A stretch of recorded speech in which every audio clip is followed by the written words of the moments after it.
आप जब भी स्विस बैंक का नाम सुनते हैं, आई एम डैम श्योर आपके दिमाग में जो पहली टर्म आती है दैट इज ब्लैक मनी, और इन अदर वर्ड्स काला धन। तो ये जो इमेज बनी है स्विस बैंक की ब्लैक मनी से रिलेटेड, तो हर बार जब भी स्विस बैंक का नाम लेते हैं हमारे दिमाग में ये टर्म क्यों आती है। और मोदी जी ने जब डिमोनेटाइजेशन किया था तब भी उन्होंने ये बोला था कि स्विस बैंक से सारा काला धन हम इंडिया वापस लाएंगे। ये हमारी चोरी किया हुआ पैसा वापस आना चाहिए कि नहीं आना चाहिए? ये काला धन वापस आना चाहिए। तो ये टर्म्स बार बार क्यों यूज होते हैं और इतना फेमस ब्लैक मनी के लिए क्यों है स्विस बैंक, हम ये सब इस वीडियो में जानेंगे। और जो टॉपिक्स मैं कवर करने वाला हूँ वो ये है, पहला कि स्विस बैंक इतना फेमस क्यों है, दूसरा कि आप भी स्विस बैंक में अकाउंट खुलवा के उसमें पैसे डाल सकते हैं या नहीं, और तीसरा ये नंबर्ड अकाउंट क्या होता है और हर कोई इस नंबर्ड अकाउंट में ही पैसे क्यों डलवाता है। So let's start the video, and before starting the video please like the video, share the video and subscribe to my channel for more such informative videos.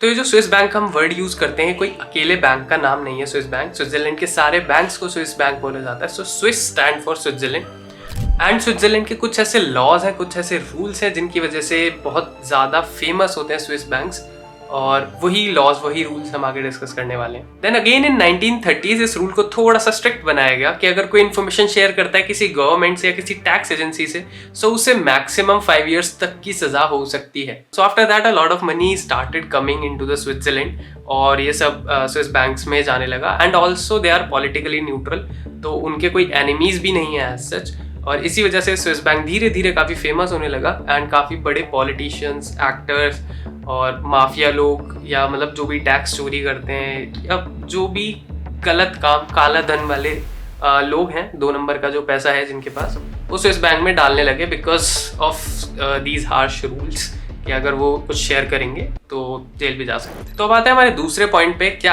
आप भी स्विस बैंक में अपना account बना सकते हैं और उसमें पैसे डाल सकते हैं। तो जी हाँ, आप बिल्कुल अपना अकाउंट बना सकते हैं, पैसे डाल सकते हैं, बट कुछ एलिजिबिलिटी क्राइटेरियाज होते हैं जो आपको फुलफिल करने पड़ेंगे। और वो एलिजिबिलिटी क्राइटेरियाज हैं, you have to have minimum 1 lakh Swiss francs which are equivalent to 9 crore Indian rupees. तो 10 लाख के आसपास आपको स्विस फ्रैंक्स चाहिए, और इन अदर वर्ड्स 9 करोड़ रुपए एटलीस्ट चाहिए वहाँ पे डालने के लिए। सेकेंड इज एटलीस्ट 18 ईयर्स आपकी एज होनी चाहिए मिनिमम। थर्ड इज आपके पास वैलिड पासपोर्ट होना चाहिए। Fourth is resume stating the source of income, work profile etcetera. फिर आपकी इनकम देखी जाएगी, आपकी वर्क प्रोफाइल देखी जाएगी कि आप कहाँ से पैसा कमा रहे हो। देन उसके बाद आप अपना स्विस बैंक अकाउंट ओपन कर सकते हो, एंड थैंक्स टू डिजिटलाइजेशन आप घर बैठे भी एक स्विस बैंक अकाउंट ओपन कर सकते हो। अब आते हैं थर्ड पॉइंट पे कि ये नंबर्ड अकाउंट क्या है, और हर पावरफुल और हर रिच इंसान ये अपने जितने भी पैसे होते हैं नंबर्ड अकाउंट में क्यों डालता है, इतना क्या खास है भाई इस नंबर्ड अकाउंट में। तो वो चीज़ अब डिस्कस करने वाले हैं। तो नंबर्ड अकाउंट एक स्पेशल टाइप का अकाउंट होता है जिसमें आपको बस एक नंबर मिलता है, ना आपको एड्रेस देना होता है, ना आपको नाम देना होता है, कुछ भी नहीं देना होता है, बस एक नंबर मिलता है। एंड उसको ओपन करने के लिए आपको स्विट्जरलैंड जाना पड़ता है, बिना वहाँ जाए वो ओपन नहीं हो सकता। मतलब नहीं हो सकता। जनरली क्या होता है, जब हम किसी बैंक में पैसा डालते हैं तो बैंक हमें कुछ इंटरेस्ट देता है, कुछ अमाउंट देता है हमें वापस रखने के लिए वहाँ पे पैसे।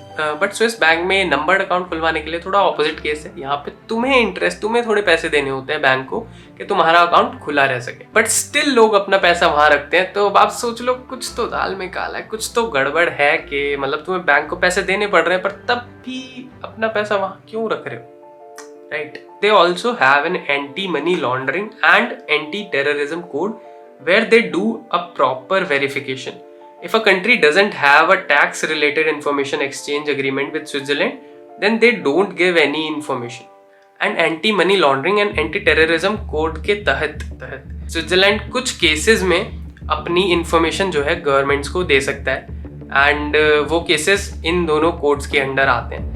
And also tax evasion is not that big of a crime in Switzerland, जिसके लिए वो अपनी इन्फॉर्मेशन दूसरी गवर्नमेंट्स को दे। तो अब अगर हम करंट सिचुएशन की बात करें तो करंट सिनेरियो कुछ ऐसा है, इंडिया और स्विट्जरलैंड के बीच में एक OECD साइन हुआ है, और भी 50 कंट्रीज के बीच में ये साइन हुआ है, in which they might have to share financial information of the tax payers with the government. From 2018, India and Switzerland have signed a bank information sharing deal.